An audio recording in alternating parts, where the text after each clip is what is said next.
tenemos público de muchos países de Latinoamérica, desde Argentina hasta México.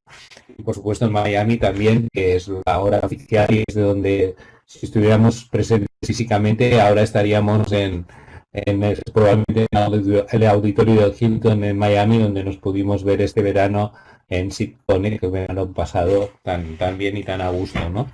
Pero bien, celebremos que podemos estar aquí hablando virtualmente desde este fabuloso escenario 3D.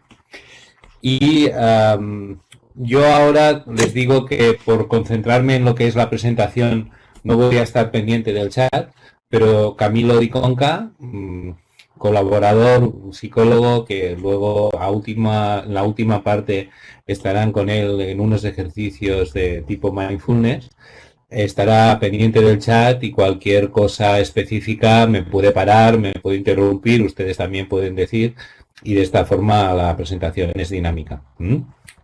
Pues bien, empecemos sin más. Estamos a 25 de mayo de 2020, lunes. Justo hace una semana vamos a ver, vamos a ubicar esta sesión. Esta es la segunda sesión de 4 del seminario de inteligencia emocional. Y herramientas en el confinamiento. Estamos hablando de inteligencia, de emociones y de herramientas. Por tanto, es un curso que pretende ser práctico y, dadas las características del medio, pues no podemos impartirlo en taller como si estuviéramos todos juntos, que nos abrazaríamos y tendríamos mucho contacto, y menos en estas circunstancias de pandemia. Pero vamos a intentar con Camilo de que sea lo más didáctico y también lo más visual posible, ¿no? Estamos en la segunda sesión y repasaremos lo que vimos en la primera, ¿no? En la primera sesión, aquí tienen un pequeño resumen de las pantallas más representativas, más importantes. Estuvimos viendo que en realidad la inteligencia, estuvimos ampliando el concepto de inteligencia, ¿no? Y para ello pedimos permiso a unos sabios de todas las épocas que nos contaran qué entendían por inteligencia ellos. No voy a citarlos a todos, pero sí que me quedé con dos. La de Stephen Hawking, que dice la inteligencia es la capacidad de adaptarse al cambio. Bien, la de Albert Einstein, por supuesto, que cuenta que el verdadero signo de la inteligencia no es el conocimiento, sino la imaginación. Fíjense, un físico hablando de imaginación, que está más cerca de las emociones que de la razón, ¿no? Y por último voy a citar en este breve resumen a nuestro Jorge Luis Borges, a nuestro querido escritor, que la duda es uno de los nombres de la inteligencia. La duda es uno de los nombres de la inteligencia. Y ahí llegábamos a la conclusión de que, en definitiva, eso que llamamos inteligencia y que durante tanto tiempo le habíamos dado un valor casi exclusivo de capacidad lógico-matemática verbal, con la velocidad de pensar bajo estos parámetros, se nos ampliaba ya profundamente la idea de que la inteligencia es un recurso humano que está disponible desde muchas más facetas que las que nosotros creemos o que las que a primera vista pensamos, y incluso las que utilizamos, ¿no? Para desarrollar más el concepto de inteligencia, fuimos al concepto de inteligencias múltiples de Howard Gardner y vimos que tenemos una inteligencia espacial, una inteligencia lógico-matemática, que también tenemos una inteligencia cinestésica corporal, una inteligencia intrapersonal, que es justamente la que trataremos a fondo en esta sesión de hoy. Tenemos también, evidentemente, la inteligencia interpersonal, la capacidad de relacionarnos con los demás, la inteligencia musical, la inteligencia lingüístico-verbal y la inteligencia naturalista. Y otra vez estamos ampliando el concepto de inteligencia. Es como si quisiéramos tener más recursos que los que a priori nos estamos asignando. Somos muy inteligentes y tenemos múltiples inteligencias. Este es el significado. Y, por ejemplo, decíamos, ¿y de qué nos sirve la inteligencia musical? Y yo ponía un ejemplo. Antes de mis sesiones de coach, casi siempre escucho una melodía, algo musical. Puede ser una canción, puede ser una pequeña parte de una obra clásica de Bach, de Wagner, o puede ser cualquier autor, o puede ser un solo de jazz, me da igual, pero esto sirve para que yo sintonice mi cerebro desde mi inteligencia emocional con las emociones, desde mi inteligencia musical, con las emociones, porque la emoción es pura música, ¿no? Y yo les animaba a que, como veíamos en un terreno de juego, simulábamos que éramos los Chicago Bulls entrenados por el famoso Phil Jackson, los que ganaron 6 NBAs prácticamente seguidas en 2 bloques, y que podíamos compararnos con ellos, ¿no? Cada inteligencia nuestra es un jugador que tiene un papel en el campo de juego. Y una sola no va a ganar ningún partido. Pero si unimos la capacidad de todas y decíamos, puede ser que nuestro Michael Jackson sea la inteligencia verbal o la musical o la cinestésica, pero necesita de las demás para que pueda marcar, ¿no? Para que pueda dar un resultado positivo para nuestros intereses, ¿no? Entonces, para terminar este resumen, que no quiero que nos ocupe la clase de hoy, pero sí que me sirve para poner contexto, entramos en lo que era la inteligencia emocional, ¿eh? Y el gran autor que ha resumido, que ha divulgado la inteligencia emocional, como que es más conocido, es Daniel Goleman, que es un periodista y psicólogo que define la inteligencia emocional como la capacidad de reconocer nuestros propios sentimientos y los de los demás, de motivarnos y de manejar adecuadamente las relaciones. Fíjense que esa frase resume muy bien lo que son los aspectos de lo que es la inteligencia emocional, que son estos, es la autoconciencia, veíamos que también es el autocontrol, es la motivación, la automotivación, la empatía, la capacidad de conocer el estado de ánimo de los demás, y por último las habilidades sociales. Pues bien, Goleman centra en estas 5 capacidades emocionales y dice, esto es lo que forma la inteligencia emocional.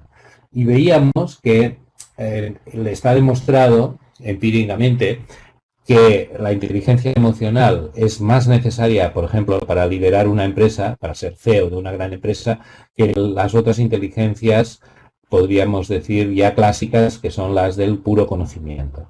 Porque si alguien que está en una posición directiva no tiene autoconciencia, no tiene autocontrol, no puede automotivarse, no dispone de la empatía suficiente para conocer el estado de ánimo de sus equipos y no dispone de habilidades sociales para comunicar los retos y los objetivos y para, evidentemente, marcar la misión de la empresa o del proyecto, pues evidentemente está absolutamente descartado como un buen líder. Y ya lo sabemos esto, pero no está de más nunca insistir en este tipo de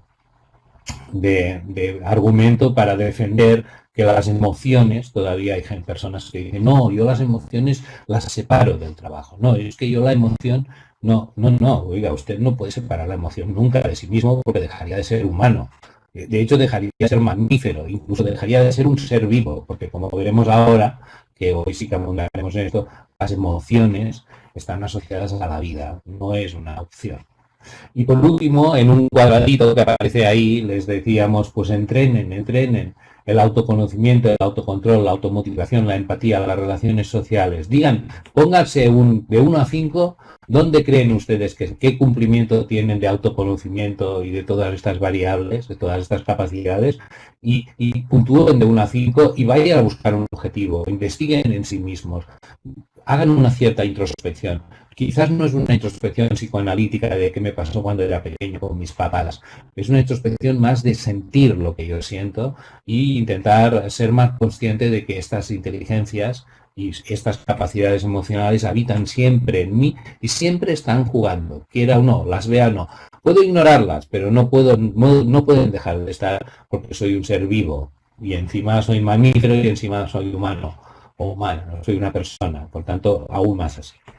Bueno, pues esto es el resumen de la anterior sesión donde ampliamos estas capacidades y ahora vamos a abundar en el concepto de inteligencia interpersonal. ¿Qué es la inteligencia interpersonal? Bueno, pues la inteligencia interpersonal es la que reconocemos a nosotros mismos, nuestros deseos y nuestras necesidades, es la que nos permite acceder a nuestro mundo emocional y distinguir en él distintas emociones, es la que nos permite poner nombre a las emociones y la que nos permite recurrir a ellas, a las emociones, para comprender y dirigir nuestra conducta. Fíjense que esta inteligencia intrapersonal, he colocado aquí la imagen de las inteligencias múltiples de Gardner, es una de las 8 inteligencias múltiples, que en mayor medida, más o menos, está en un marco de capacidades que también conviene tener en cuenta, ¿no? Y yo diría que de las 8 quizás es la que es imprescindible, ¿no? Y es imprescindible porque este señor, a ver, que veis ahí con el cerebro agujereado con una vara, creo que se llamaba Phineas Gage, es un caso real que sucedió a principios del siglo XX. Este señor quedó herido por una barra de acero, era un minero en una mina de Estados Unidos a principios del siglo XX, y la barra de acero lo dejó vivo, pero después de un coma profundo se dieron cuenta que lo que le extirpó fue la parte del cerebro, que luego se descubrió que se llama amígdala, y que el hipotálamo, la parte del cerebro que es capaz de percibir las emociones. ¿Qué ocurrió con este señor? Que terminó su vida yendo de circo en circo mostrando la vara que le agujereó la cabeza y el cerebro y aún así estaba vivo. Pues ocurrió que se vio en esta persona que era incapaz de tomar ni una sola decisión y era un perfecto inadaptado, simplemente porque no podía sentir. No podía sentir miedo, ni podía sentir emoción de placer, no tenía tristeza, no estaba ni triste ni alegre. Y eso realmente dio mucho que ver y mucho que pensar, y se inició ahí una serie de estudios científicos con más personas, con personas que han tenido accidentes y que parte del cerebro emocional, donde físicamente residen la capacidad de detectar las emociones, pues se vio el efecto de que puede pasar, ¿no? Antonio Damasio, un reputado neurocirujano, un psiquiatra que reside en Nueva York, que creo que su origen es portugués, escribió un libro, El error de Descartes, y donde citaba el caso de Phineas Gage como paradigmático, y donde decía que el error de Descartes fue decir pienso, luego existo, porque en realidad ahí se inició una dicotomía entre el cerebro pensante, entre la mente y el cuerpo, que no nos ha abandonado hasta poco. Y Antonio Damasio defiende que la mente y el cuerpo forman una sola unidad y el nexo de unión son las emociones. Luego veremos que emoción significa moverse, si es algo físico, ¿no? Esa idea de Descartes de que el cerebro, la mente, están separada del cuerpo, Antonio Damasio la critica hasta el punto que demuestra que una persona que carece de emociones en el fondo no puede pensar, ¿no?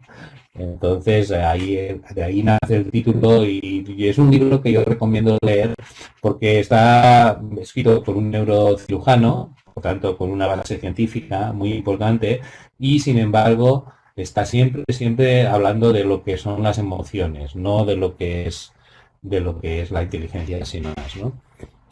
Llegados a este punto, sin que entremos ahora a fondo, me gustaría compartir con ustedes la visión que es mía y de muchísimas personas, yo creo que cada vez más, de que los seres humanos somos cuerpo, mente y alma, ¿no? Y que de alguna manera nuestro cuerpo, a través de la nutrición, nuestra espiritualidad, nuestro entorno natural, nuestras relaciones, el ejercicio, el desarrollo personal, la relación entre el cuerpo y mente, es una unidad que conviene entender como eso, ¿no? Y que parte del equilibrio depende de que todo esté equilibrado, que tengamos en cuenta cada uno de los componentes que nos sustentan como humanos. Y desde mi punto de vista, y eso es una opinión, la espiritualidad, las emociones, las relaciones, el alimento, lo físico, lo mental y lo espiritual, forma parte de algo que me ayuda a buscar ese equilibrio y el sentido de la vida, ¿no? Y bueno, simplemente quería compartir esta esta idea porque creo que cada vez, desde mi punto de vista, de forma afortunada, estamos abandonando más la visión de Kant, ¿no? Pienso, luego existo, para decir siento, luego existo, o incluso soy un alma, tengo espiritualidad, luego existo, ¿no? Relacionar mi existencia con esta tríada, ¿no? Alma, mente y cuerpo, ¿no? Que para mí es una unidad 360 grados, ¿no? ¿Qué son las emociones? Bueno, pues efectivamente lo tenemos claro, ¿no? Sin embargo, conviene parar un poco y ver y compartir lo que son, ¿no? De entrada, creemos que son impulsos que nos llevan a actuar. Una emoción es algo útil, sirve para algo. No es una casualidad que tengamos emociones. Forma parte de algo necesario para que nos ha llevado la evolución para existir, ¿no? Son programas de reacción automática que nos ha brindado la evolución y viene del verbo latino movere, más el prefijo e, un tipo de movimiento hacia algún lugar. Antonio Damasio defiende que las células, el animal unicelular más pequeño, tiene emociones. ¿Por qué? Porque reacciona al medio ambiente mediante un movimiento, mediante una descarga, no es inerte. Algo que no está vivo no puede tener emociones porque de alguna manera no reacciona al entorno. Es reactivo, pero a un ser vivo precisamente se distingue de uno no vivo en que es un ser que reacciona. Entonces, según Hockenberry, los dos científicos, una emoción es un estado psicológico complejo que implica respuesta fisiológica, respuesta de comportamiento expresiva.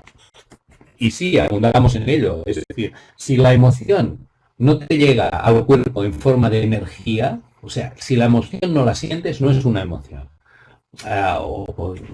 Estoy quizás exagerando, pero a propósito. Yo diría que cualquier emoción la sentimos, no la pensamos. Yo no pienso que estoy alegre, me siento alegre. Yo no pienso que tengo ira. Y quizás sí, a posteriori pienso en la ira. Y afortunadamente el pensamiento ayuda muchísimo. Como veremos, hay ejercicios que ayudan a entender la emoción con una perspectiva gracias a que tenemos esa capacidad también racional, ¿no? Pero que insisto en que es una respuesta de comportamiento a una emoción. Y vamos a ver las básicas. Quizás se pueden definir más emociones, pero a ver si están de acuerdo conmigo que la alegría, ira, tristeza, asco, sorpresa, miedo son emociones fundamentales y básicas. Quizás podríamos encontrar alguna más y según en qué cultura se pueden definir. Quizás se definen, pero creemos, con mí lo hemos estado pensando hasta dónde llegábamos, y creemos que estas son emociones básicas y que la mayor parte del tiempo las estamos viviendo, ¿no? Vivimos ahí dentro, ¿no? Recordar, por supuesto, que el origen de la emoción es reaccionar a algo. Y una de las primeras reacciones que tenemos es el miedo. El miedo es muy interesante. Incluso la tristeza, el asco y el miedo, o la ira, tienen un sentido. ¿Qué sentido tiene el miedo? El miedo tiene un sentido, que luego lo veremos cuando definamos estrés, que es preparar el cuerpo hacia una reacción o bien de huida o bien de ataque para sobrevivir. Y la expresión miedo que se siente en el cuerpo genera un cambio físico que es muy importante, que permite al cuerpo adaptarse a ese tipo de respuesta, ¿no? Por tanto, estaremos en cada una de las emociones, veremos que tiene un sentido, lo veremos ahora. Pues, por ejemplo, la alegría, ¿no? Aquí he reproducido una escena de la famosa película Casablanca, que se ve que aquí a los protagonistas, a ver, felices y contentos, en el fondo el Arco de Triunfo en París, en sus tiempos felices, ¿no? Pues bien, la alegría es una sensación de placer, es un suceso favorable, por supuesto, indica un buen estado de ánimo y la expresión física de la alegría en general es disponer de energía, es la sonrisa, hay unos músculos que se activan cuando estás alegre, y en general es un estado que invita a investigar, invita a conocer cosas nuevas y donde no tienes, tienes una apertura de mente especial, ¿no? No voy yo a definir más allá la alegría, porque fíjense lo difícil que es describir una emoción que en el fondo es una sensación, ¿no? Pero todos estamos de acuerdo cuando estamos alegres, que además lo vemos, identificamos a quien está alegre por unos signos, en este caso la sonrisa de los protagonistas, la actitud relajada, abierta, ¿no? Y por supuesto, si alguien nos dice cómo están los personajes de la pantalla, pues dicen, vemos alegres, ¿no? La ira. La ira la podemos definir como una emoción también básica, ¿m? Y aquí vemos de la misma película, en este caso lo encarnado en el comandante alemán, ¿no? Que está enfadadísimo porque están a punto de fugarse en una de sus víctimas, uno de sus objetivos para encarcelar las Rose, está a punto de fugarse en un avión, ¿no? Entonces la ira y cólera genera rabia, enojo, furia, resentimiento, irritabilidad. Fijaros que cuando alguien siente ira es como que si se estuviera preparando también para una pelea, digamos, todo su cuerpo se está sintonizando físicamente con esa emoción. Y insisto en que tiene sentido que la ira exista, igual que la alegría. No es peor ni mejor sentir ira en un momento dado. Conviene conocerla, porque como veremos más adelante, vivir siempre dentro de la ira, como siempre dentro de la alegría, quizás menos, pero también nos llevaría a un estado de ánimo que el estímulo continuado en nuestro cuerpo incluso podría llegar a enfermarnos. La tristeza. ¿Qué nos genera la tristeza? Una sensación de dolor ante un suceso desfavorable, un estado de ánimo pesimista, insatisfacción y tendencia al llanto. ¿Qué sentido tiene la tristeza desde un punto de vista evolutivo? Pues sí que lo tiene. Por ejemplo, cuando nos ha sucedido algo traumático, que nosotros tenemos una sensación de tristeza, tendemos a quedarnos en casa, a no movernos, a no explorar, a no relacionarnos. Y va bien que sea así, porque en ese momento cualquier acción nueva, cualquier iniciativa estaría en peligro debido a que podemos estar bajo un shock postraumático. Conviene guardarse y confinarse, ¿no? Estamos en un tipo de confinamiento y estamos algo tristes, ¿no? Pues bien, ya va bien. Si alguien está triste ahora, pues que se dé permiso para estar triste, porque está reproduciendo lo que la tristeza indica, que es quedarse en casa, introspección, mirar hacia adentro, no relacionarse demasiado con los demás y, en definitiva, en este momento, dejarme utilizar la palabra, ser bastante egoísta, ¿no? La tristeza lleva al egoísmo, pero es un egoísmo justificado. Y vuelvo a decir lo mismo, si estás siempre triste, pues tienes una depresión.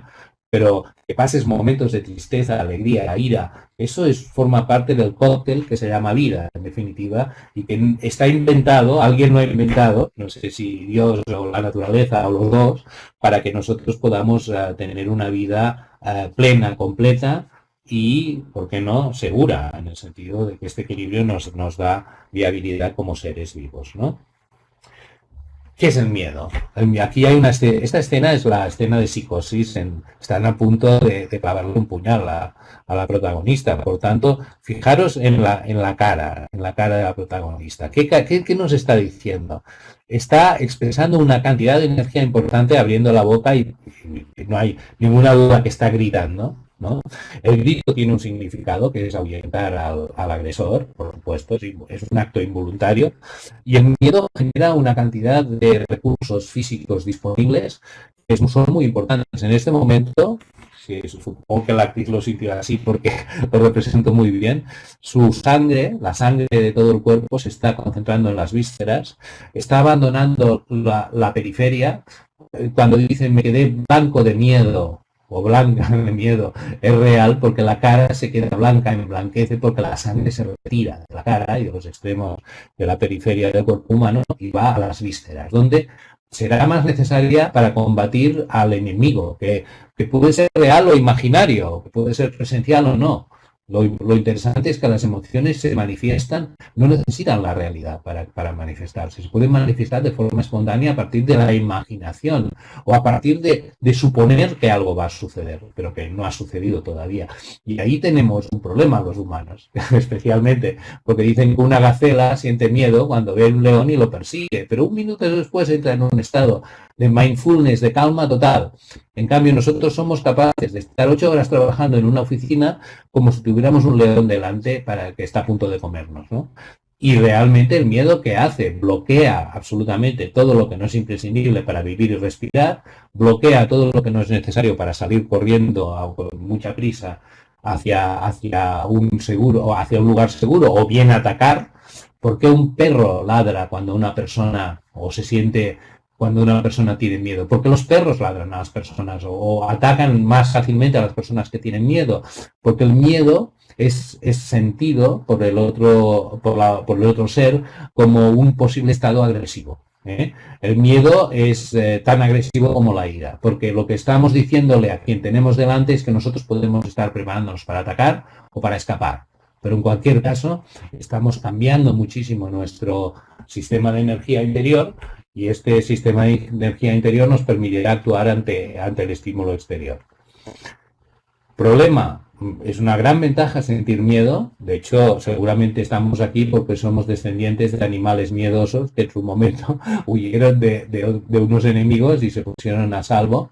Sin embargo, sentir miedo constantemente retira cualquier energía del sistema inmunológico, produce unos cambios físicos que no vamos a tratar a fondo, pero que ustedes los pueden buscar o incluso ya los conocen, que provoca graves enfermedades. Porque evidentemente cuando te está atacando un león, tú no tienes necesidad de que el sistema inmunológico esté atento de si hay unas células que se multiplican rápidamente para evitar un cáncer. Lo único que estás atento es enviar sangre y energía a los músculos para salir corriendo. Y eso es lo que está sucediendo muchas veces en fenómenos que llegan a ser patológicos cuando el miedo se transforma en ansiedad o en crisis de ansiedad, etcétera, ¿no? Asco, evidentemente, el asco es una sensación física, es de las más físicas de las emociones, provoca desagrado, tiene olor, sabor, visión, puede generar incluso vómito. Pues ¿para qué sirve? Pues evidentemente el asco sirve para no envenenarse, porque nos da asco aquello que probablemente a lo largo de todas las generaciones se ha demostrado que era absolutamente tóxico para nuestro cuerpo, ¿no? Y por supuesto la sorpresa es otra emoción, es una emoción repentina, es un suceso no previsto, puede ser agradable o desagradable, o puede no tener valoración, ¿no?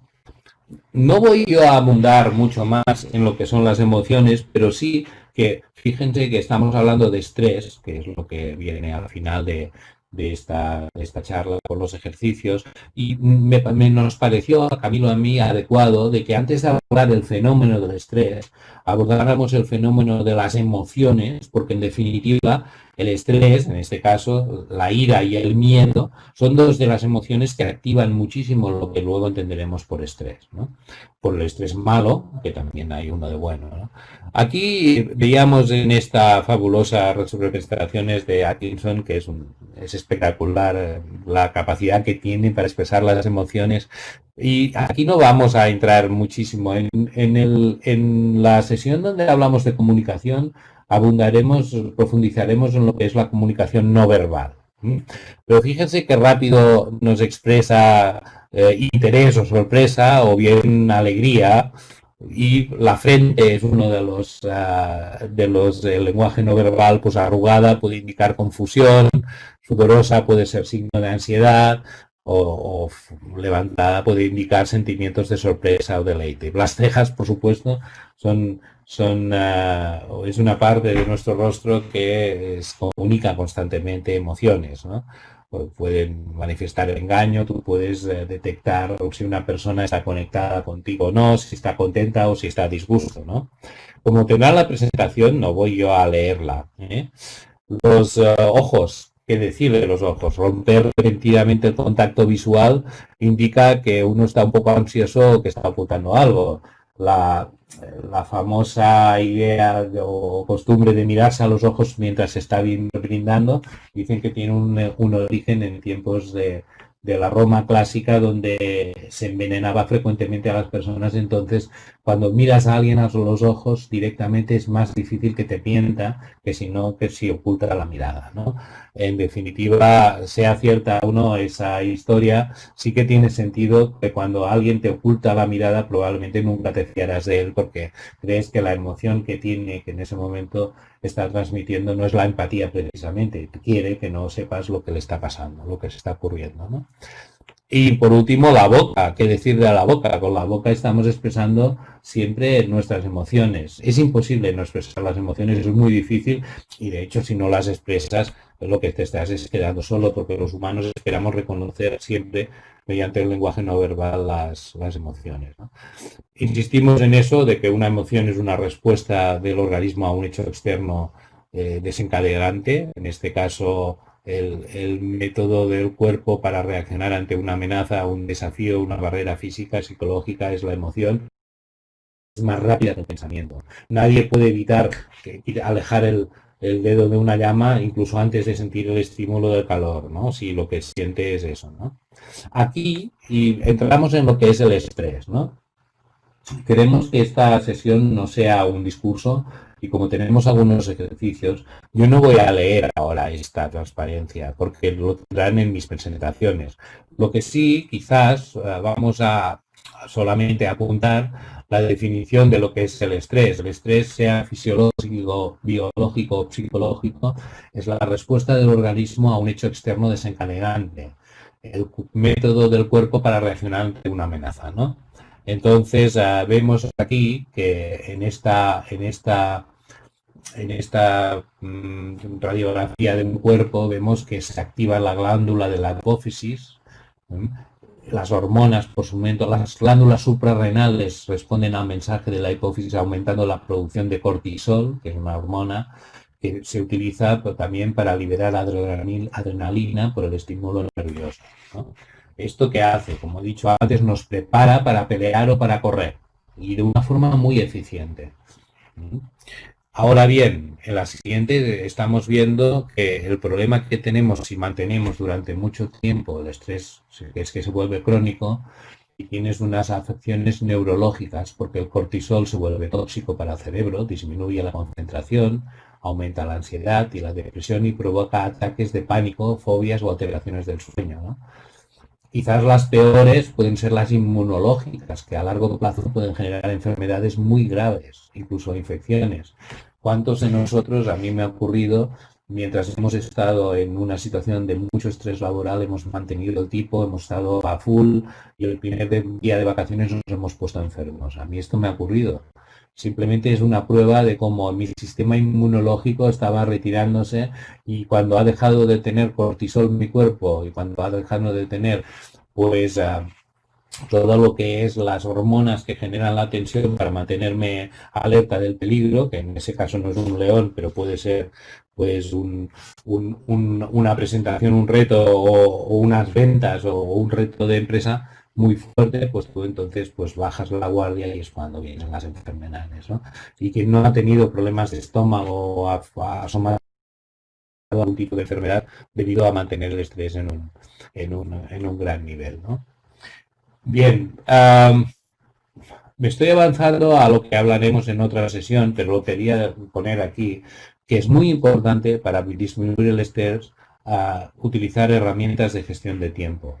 Utilicemos nuestra razón, nuestro cerebro racional, que antes he dicho que sirve, pero no tanto, pero sí que sirve cuando lo ponemos al servicio de organizar nuestro día a día mediante un método que nos quite estrés, ¿no?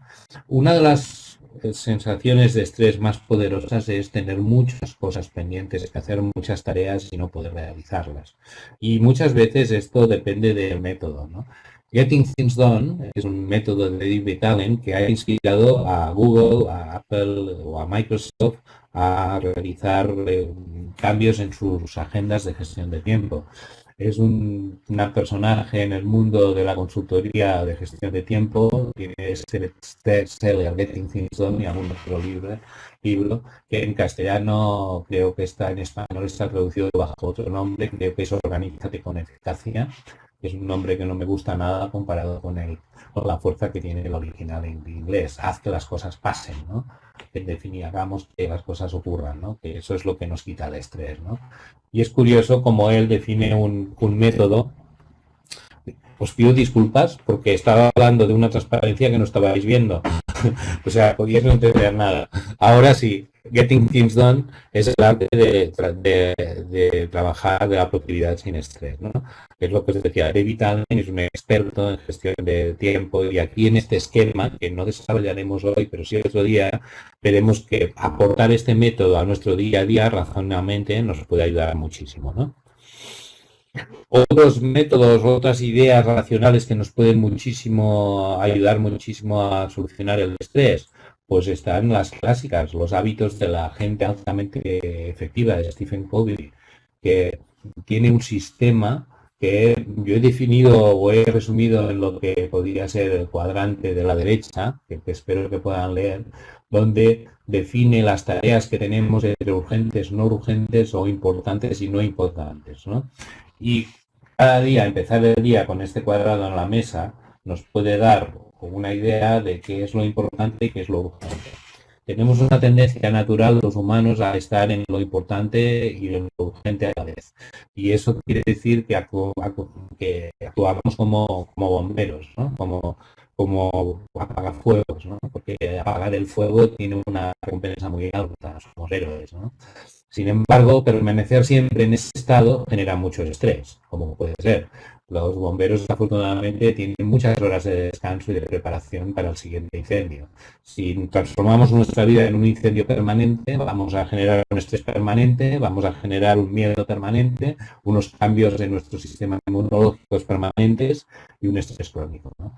Y ahí es muy importante tener la racionalidad de dividir las gestiones, las que tenemos pendientes de importantes, no urgentes, y Covey decía que las personas importantes están haciendo siempre cosas importantes y no urgentes. Delegan lo importante y lo urgente a quien pueden, porque en definitiva es lo que afecta más a lo que es su capacidad de gestión, ¿no? Bien, y en definitiva, yo aquí no tengo ya mucho más.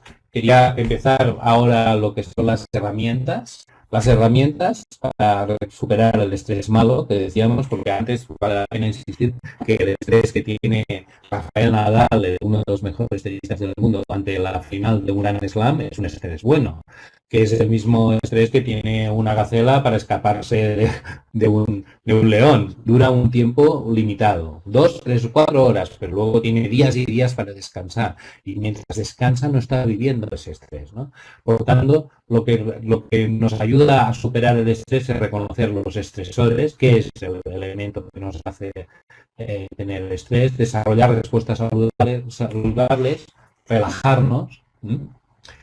En definitiva, hay un libro, El poder de la hora, de Eckhart Tolle, que es un libro que podría estar clasificado como algo esotérico, pero que desde mi punto de vista no lo es, porque da en una idea, una única idea muy profunda, que es date cuenta profundamente que el momento presente es todo lo que tienes. Haz que el momento, ahora sea el foco principal de tu vida. Fijaros que casi siempre estamos entre la culpa de lo que hemos hecho en el pasado o lo que no hemos hecho y el miedo de lo que viene en el futuro. Y estos dos pensamientos están totalmente fuera de nuestra área de influencia. Nuestra área de influencia, lo único que puede hacer es estar en el presente. De hecho, a la pregunta de cómo estoy ahora, si voy reduciendo el tiempo hasta llegar a la hora en sí mismo, a la hora, mi única respuesta posible es estoy bien. ¿Por qué? Puede ser que mañana tenga un reto que me da miedo y puede ser que me arrepienta de no haber hecho algo ayer, pero las dos cosas están fuera de mi área de influencia y esta distingue a las personas efectivas de las que no lo son. Hay personas que son capaces de vivir el ahora, el momento. Antes he citado a los Chicago Bulls. Michael Jordan, ese extraordinario jugador de baloncesto, en la serie está El último baile de Netflix, que la recomiendo. Alguien define a Michael Jordan como alguien capaz de vivir solo el presente, intensamente. Y eso le daba una capacidad para superar todos los problemas porque se centraba en el problema, no estaba la culpa o en el miedo de lo que no aparece. Otro recurso muy importante desde mi punto de vista es el por qué o para qué. Me explicaré.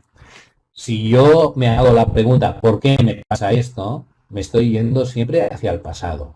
¿Por qué? Estoy justificándome. Estoy buscando un culpable, sea interno o externo. ¿Mm? El por qué. Sin embargo, si sustituyo el por qué por un para qué, me estoy yendo hacia el futuro o me estoy orientando en el presente. ¿Para qué ha sucedido esto? Estoy dentro de mi área de influencia. Es increíble el poder que tienen las preguntas poderosas para superar estados de ánimo y para enfocarnos hacia la acción, en definitiva. Y los coaches sabemos que las preguntas poderosas ponen a nuestros clientes en una energía que lo llevan hacia la acción. Y un por qué es reactivo siempre y un para qué siempre es positivo, es hacia adelante. ¿Para qué vas de vacaciones? Pues para descansar. ¿Por qué vas de vacaciones? Porque estoy cansado. Intenten practicar esto incluso en casa en una discusión. ¿Para qué me insultas?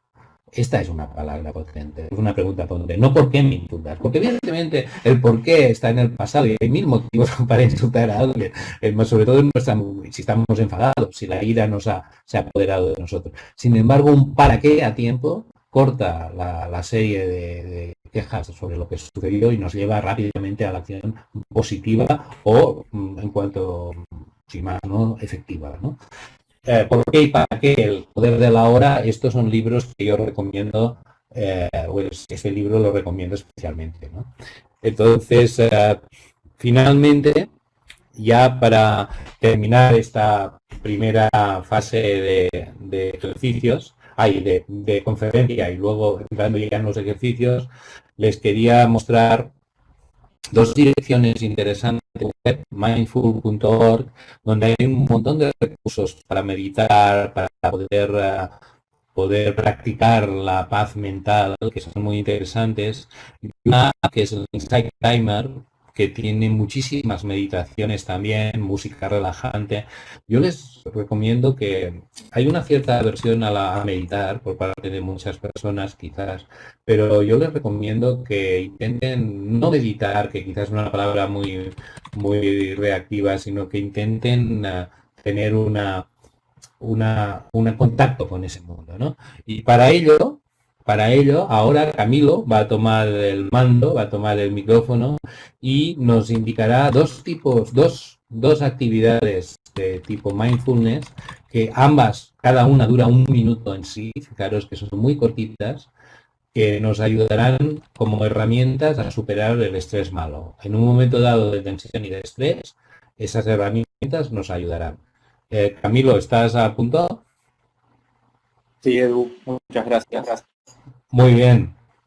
Pues adelante, Camilo, pues explica a nuestra audiencia y yo también te seguiré, que antes lo hemos estado viendo y me ha gustado mucho estas dos actividades para superar el estrés malo en un momento dado. Insistir en que duran un minuto, o sea, no estamos hablando de vestirse con un kimono, sentarse en posición de loto y estar una hora seguida meditando. ¿Mm?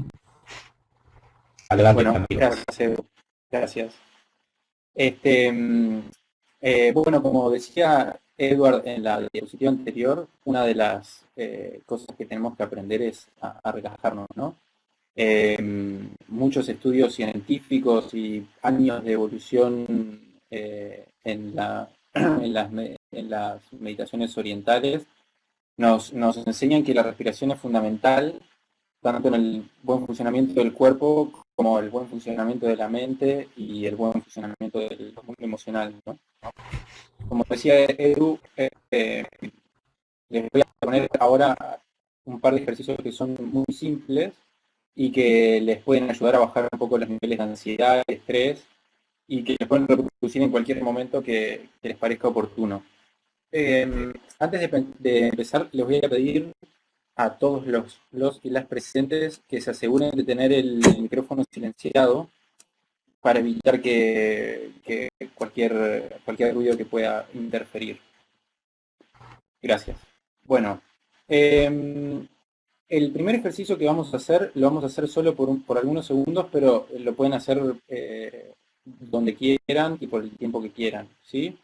Primero voy a explicar el ejercicio y luego lo vamos a hacer, así que en principio por ahora solo escuchen y arrancamos la actividad cuando yo indique.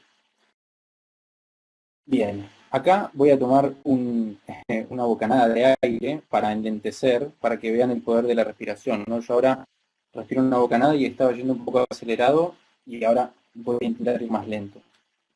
Bien.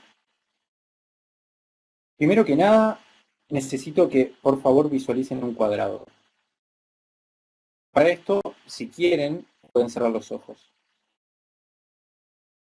Vamos a imaginar que nuestra respiración acompaña el recorrido de ese cuadrado, donde cada lado del cuadrado será un tiempo, ¿sí?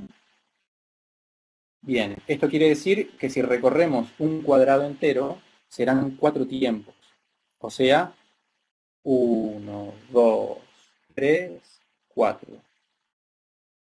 Recuerden que, sí, que aún estoy explicando, así que no empiecen, porque si empiezan mientras explico, no les van a dar los tiempos y pueden sentir que es agua, ¿sí? Entonces, tenemos los 4 tiempos del cuadrado.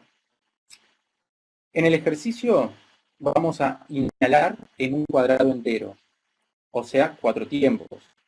1, 2, 3, 4. Una vez que tenemos el aire en los pulmones, que tenemos los pulmones llenos de aire, retenemos ese aire durante un cuadrado más, o sea, 4 tiempos.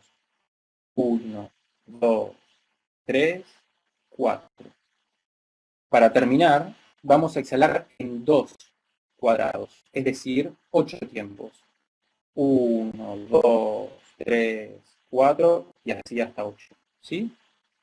Una vez que llegamos al octavo tiempo de la exhalación, empezamos de nuevo inhalando y así sucesivamente. Como estamos probándolo y es solo para que aprendan a hacerlo, hoy lo vamos a hacer solo 2 repeticiones, ¿sí? Empezamos entonces. Inhalamos. 1, 2, 3, 4. Aguantamos. 2, 3, 4. Exhalamos. 2, 3, 4, 5, 6, 7, 8. Inhalamos. 1, 2, 3, 4. Aguantamos. 2, 3, 4. Exhalamos. 2, 3, 4, 5, 6, 7, 8. Bien. Como les dije, iban a ser solo 2 repeticiones, pero cuando lo practiquen, pueden hacerlo cuantas veces sea necesario. Lo que hayan sentido mientras hicieron esto, y las veces que lo hagan, les puede servir para ver en qué situaciones les parece que esto les podría ser útil, ¿sí? Este ejercicio ayuda a bajar el ritmo cardíaco y a aliviar algunas sensaciones desagradables como el enojo, la ansiedad o el estrés, ¿sí? Por eso nos pareció que podía ser útil. Hasta ahí va este ejercicio. Si tienen alguna pregunta la pueden ir haciendo en el chat y en cualquier caso luego se las contesto. Bien. El siguiente ejercicio que vamos a hacer es un ejercicio de meditación que propone Martin Borson, un psicólogo que se formó en psicología transpersonal y es especialista en meditación y mindfulness, tiene un montonazo de libros editados al respecto, y que propone un nuevo concepto en el mundo de la meditación que es meditar en un momento, ¿sí? Como decía Edu, lo que nos dice Borson es que generalmente sentimos que no tenemos un espacio ni un tiempo que sean adecuados para meditar, porque creemos que tenemos que estar meditando 1 hora entera en el pico de una montaña, rodeados de naturaleza, ciervos, búhos, venados, etc. Pero lo que propone Borson en este ejercicio es aprender a meditar en 1 minuto y en cualquier lado. Este ejercicio se puede aplicar en momentos en los que nos sentimos estresados, enojados, con problemas para dormir, ansiedad, etc. les voy a dar un cuadrado de tiempo para que por favor cierren la puerta y se aseguren que por unos minutos nadie los interrumpa o los distraiga. No van a ser más de 5 minutos, ¿sí? Entonces ponemos el cuadrado 1, 2, 3, 4. Ese cuadrado me sirve a mí también porque ahora yo con la respiración bajo un poco el envión que venía de palabras y voy a ir más lento para empezar a darles las indicaciones. Les voy a pedir ahora que se sienten con los pies bien apoyados en el suelo, con la espalda erguida, pero no rígida. Imaginen que un hilo les tira desde la coronilla hacia el techo, lo que hace que el torso se les estire hacia arriba.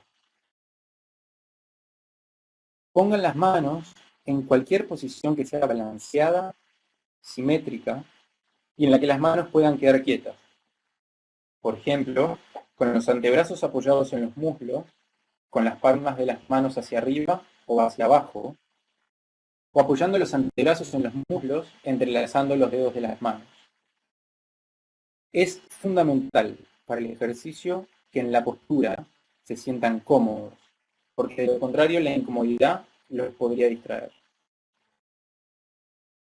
Dediquen acá unos segundos a sentir el cuerpo y cómo están emocionalmente.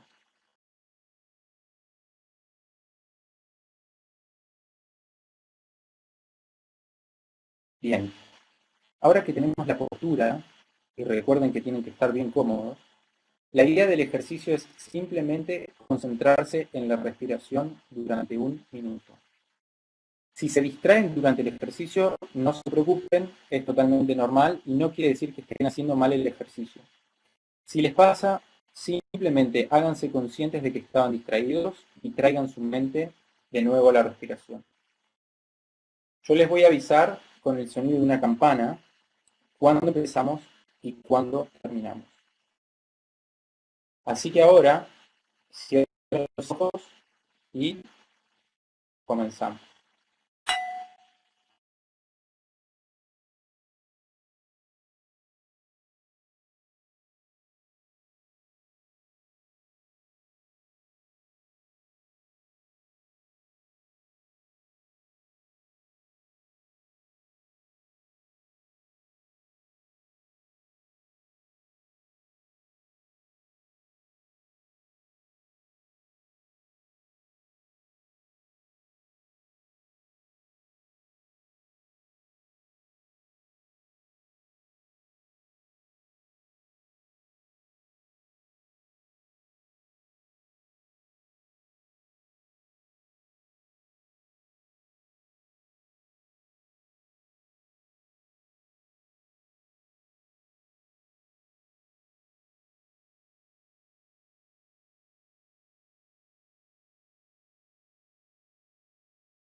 Ahora de a poco vamos volviendo e intentando tomar registro nuevamente de cómo está en el cuerpo, la mente, las emociones. Cada vez que hagan este ejercicio, quédense con esta información del antes y el después. Como decía Edu, explorar el mundo emocional nos puede dar muchísimas herramientas para afrontar conflictos y demás que muchas veces nos hacen daño o nos preocupan o nos distraen de las cosas que realmente importan. Acuérdense que este ejercicio, si bien idealmente se hace sin ser molestados por estímulos de fuera, se puede replicar en cualquier situación que se les ocurra, en su casa, en la calle, sentados en la plaza, en el bus, donde sea.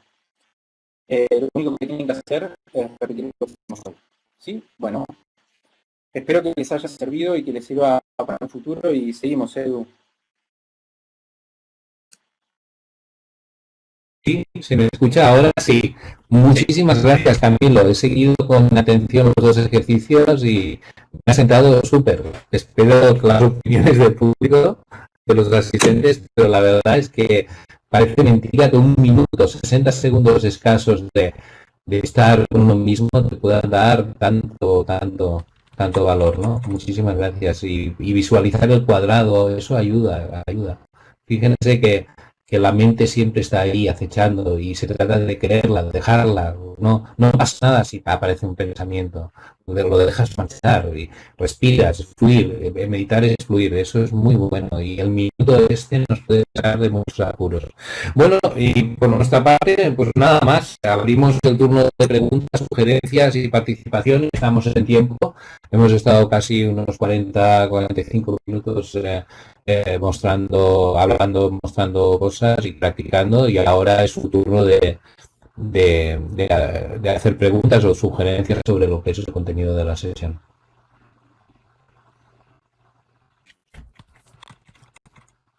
Muchas gracias, Edward. Muchas gracias, Camilo. La verdad que muy interesante. Honestamente, para aquellos que nos cuesta encontrar quizás un momento, la verdad que ejercicio más que interesante para aplicar. Yo, digamos, creo que es necesario en algún momento hacerlo sin lugar a duda. Ahora veremos qué es lo que hay. Veo que hay algunos que están respondiendo. Hay quien tiene dudas o quien quiere aprovechar a Edward, quien quiere aprovechar a Camilo para consultarle algo más. Adelante, bienvenido.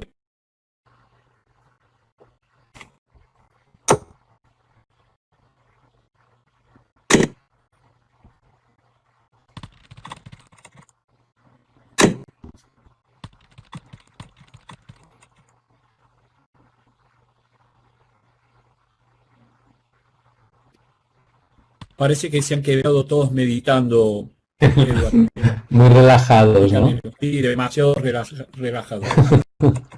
El autor del libro del poder de ahora lo puede repetir, sí, por supuesto. Es Eckhart Tolle.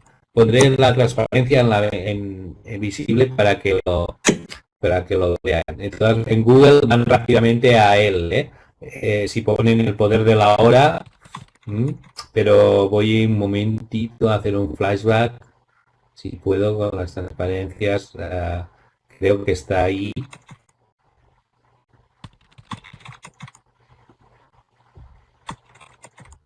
¿O me lo he pasado? Ay, disculpas. Ay, caramba. A ver, está aquí. Me lo pasé, disculpa. Es esta. Aquí está. El poder de la hora. Eckhart Tolle. Este tipo explica, es emocionante como inicia el libro, explica diciendo que estuvo 15 días sentado en un banco de Central Park en Nueva York, creo, absolutamente desahuciado del mundo, y le vino la inspiración de la hora y se puso a escribir el libro y lo escribió. Y es insuperable, de verdad. Es un libro que apenas puedes leer de golpe porque está lleno de una densidad enorme, pero muy enfocado a lo que es el ahora, ¿no? El momento actual. Y para mí no es un libro, no es una novela que empieza y termina, es algo para tener a mano y abrirlo por una página y leer, ¿no? Se puede leer todo, ¿no? Por supuesto, pero a mí me acompaña este libro en mis viajes y me gusta. Gracias. Es muy bueno. Yo recuerdo una frase, en realidad para los orientales, el presente se llama así porque en realidad es un regalo que recibimos todos los días. Por eso es presente. Sí. Porque es lo único que podemos modificar. El futuro no lo sabemos y el pasado, como vos dijiste bien antes, ya fue. Tampoco lo podemos modificar. Exactamente, sí. Así Edu, que, perdón, adelante. nos pregunta Eric Llanos si el amor es una emoción o cómo lo definiríamos. Sí, dale, dale, Camilo. Que esto lo hemos estado hablando de ello, Camilo y yo, justamente antes de la sesión. ¿El amor es una emoción? Bueno, en principio, el amor, yo personalmente no lo consideraría una emoción, es más bien un sentimiento. Las emociones son como respuestas que nosotros tenemos codificadas como especie, que nos permiten comunicarnos con todas las personas, ¿sí? Una persona de la India o de Nueva Zelanda o de Alaska va a saber reconocer en una cara lo que es el asco, lo que es el miedo, lo que es lo que es la ira, todas las emociones básicas que planteaba Edward, y por eso las llamábamos emociones básicas, ¿no? Ahora, el amor es más bien algo que se desprende de una construcción social. El amor el amor es como el nombre que se le da a un conjunto de emociones que en definitiva es algo muy subjetivo y que está muy supeditado a cada uno y a la cultura en la que cada uno está.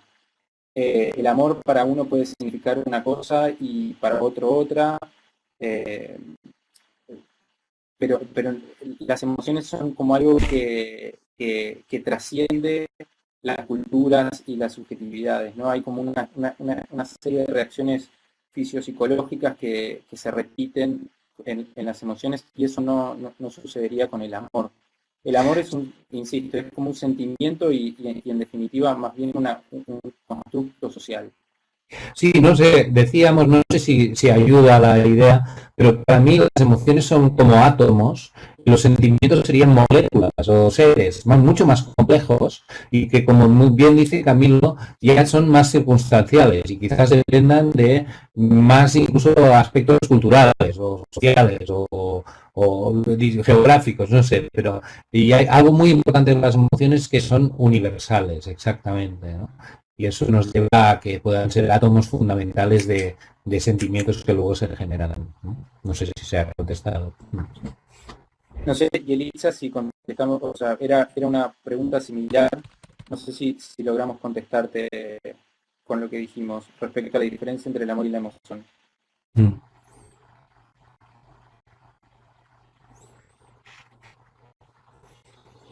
Pero es bueno estar enamorado, ¿eh? A mí me alegra, ¿no? ¿No? Por ahí no podría estar enamorado, ¿no?